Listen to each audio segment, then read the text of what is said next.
to another episode of the Lone Recruiter Podcast. I'm your host, Brett Clemenson, and if you're a recruiter, out on your own, or just lacking general advice or mentorship, you've come to the right place. Our episodes are designed to give you the motivation, the strategy, and the support you need to become the very best Lone Recruiter. So join us, grab a cup of coffee, and let's take your desk to another level. Now, today, I want to give you a hard reset. We call it a zero base here, but every now and then, when things are good, when things are bad, it doesn't matter when you do this, but a hard reset is a wonderful thing to do to your desk because it gives you, it's a chance to clear out the crap, bust out the noise, and focus on the things that actually matter to what you do. So when we build our desks, or when we come into our desk, we just kind of, we build. We think it's going to build in this way. Things veer off and we get clients asking for that, or we've got, candidates telling us to do this, or we've got, ideas that we started here. Now,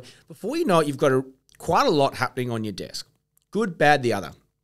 And I'm going through this exercise at the moment with a few people who are building a desk up where we've gotten it to a level where I go, great, like we've got the strategies here, we've got the reality here, and what our desk is something in between. So we do what we call a zero base, which is exactly how it sounds. We just wipe the desk absolutely clean and we start to build it back up now with what we currently know.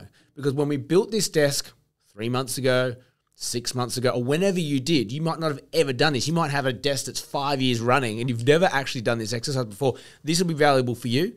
If you're building a desk and it's a couple of months in, this will be valuable for you.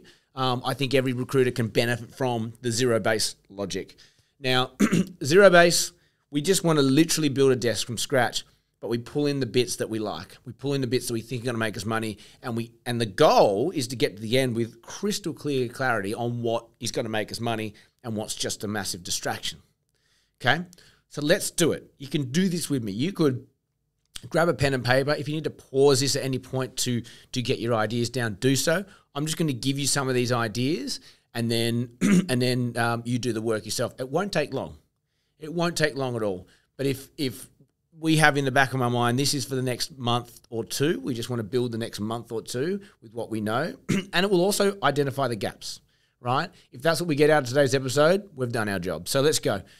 My first question to you is, you've got, nothing on your desk. What are the hot jobs? Like, what are those jobs that you go, these are the ones I love. They're screaming out to me.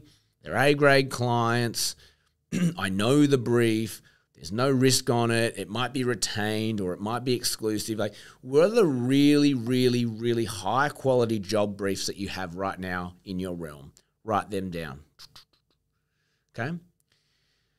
Then let's look at kind of in that same track, like which clients, who are your good clients, your key clients that you want to write down and actually do some work with. So they mightn't have specs, but we want to come back to who are our good clients, who are the ones we should be doing work with, not pie in the sky clients, not ones you haven't worked with, but good clients that give you work. We want to know who they are, right? Because what we want to do is we want to call them and we want to say, hey, where are we at?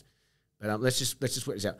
The third thing we're going to write down is what candidates have you got on the go at the moment that you need to process. So it might be just a grade A candidate that you've got that is very placeable. Now, the key here is placeable. Every candidate is great for their own reason. Every person who's in a job is great for a job. But for you and for those jobs you've just listed and for the clients that you've got, which candidates do you deem placeable that you want on your desk this month? Okay? It might be Michael Jordan. It might be whoever's on your desk that fit that, let's put them down.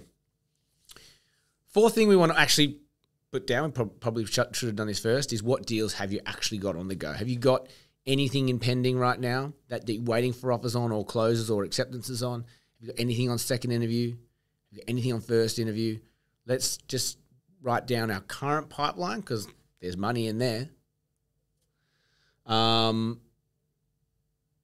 now what we do, if we've got the jobs, we've got the clients, we've got the candidates, and we've got the deals, let's just analyze that real quick.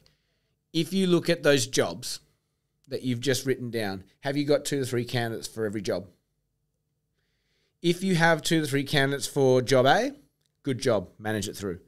If you have one person for the first job there, you need to put 2 X's down. You need to find 2 more people. And don't tell me you can't find them. They exist, okay?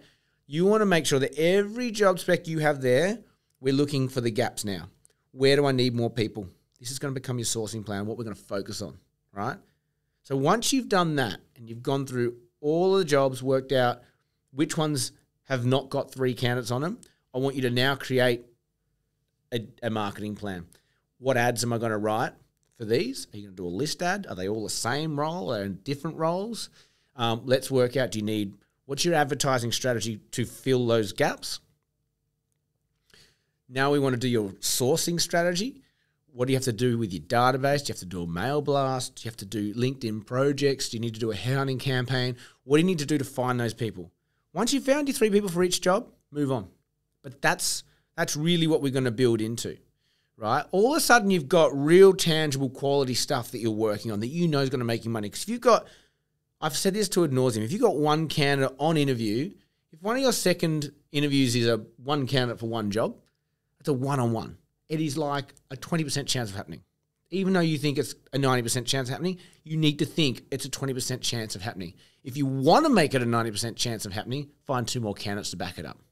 Because you're going to make your you're going to make your clients make a choice, and you're going to be able to use that to your advantage with your candidates to say, look, don't fuck me around, I've got backups. And you're going to feel great knowing I've secured this job, this client's going nowhere else for people, I've got this one stitched up, okay? So that's kind of like that's the best way to view what you've got on the desk at the moment.